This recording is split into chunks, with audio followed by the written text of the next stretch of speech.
Hello, Woodley here, and I'm going to begin this video at the ending point. I've been working on the siding, and I have some footage to show you about that process, but one of the key takeaways for me in it has been just recognizing about this process of working away at something. And for us, we had hoped to have the siding in earlier. It didn't get in earlier. And so now we're into the colder season and we're working away at it.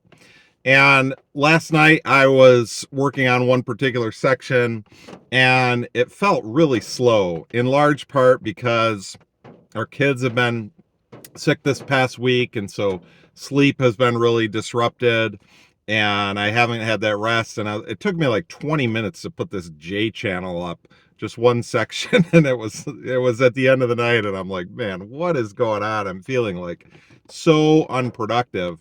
And then today we didn't have a full day. I didn't have a full day to work. It's a Saturday, but I did have like a 2 hour window. And in that 2 hour window, I was able to get a lot of progress done. And so,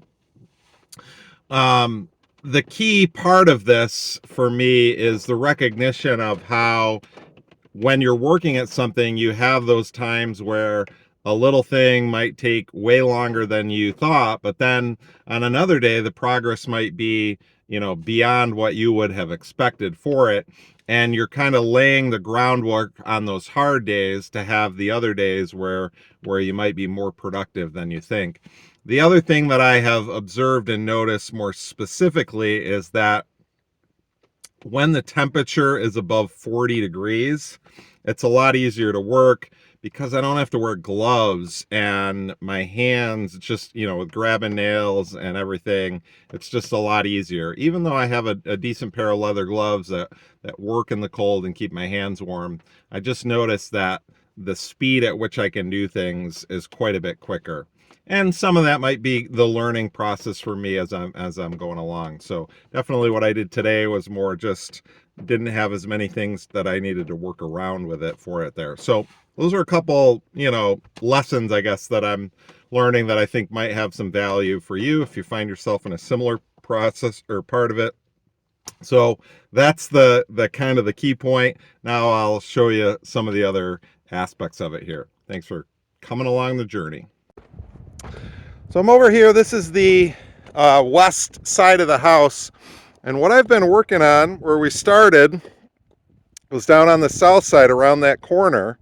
And the trick of this is getting the siding to line up as you come around the corners. So if I come down here on the south side, you see that we were able to accomplish that here.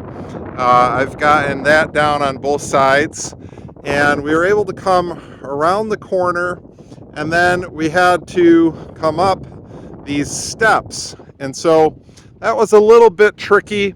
We ended up putting J channel. I ended up putting it along these horizontal runs, drilling holes and a drill with that because the J channel doesn't have the water drain built into it. So when you run it horizontally, you want to have it drain out here.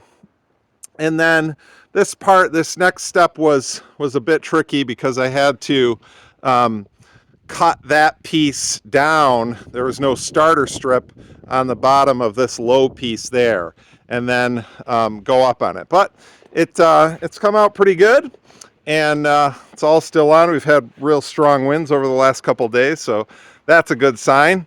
And now we're getting into this part here, and when I first began this, really the part of the thinking through was looking and measuring.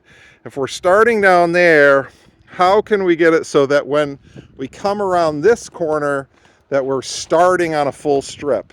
And so that's what we've done here. As we come around the corner, we've got a full thing, so I can just begin with the starter strip. But the situation that I've run into here, and not only here, but on the other side as well at some points, is that this sheathing actually comes down over the concrete foundation. And in order to get the height of it right, I had to bring it pretty low on the sheeting. One of the things you're aiming for is that this would be level when you put it on there. So we're pretty close. I can bring that up just a little bit of a touch to get it perfectly on there, and I've got an opportunity to do that. What I'm going to do, if I look at this here, see we're dead on there, but that concrete, so these nails wouldn't go in all the way. So what I'm going to do is I'm going to take some Tapcon screws and I'm going to go into this starter strip with those screws just to make sure that this gets secured on this side.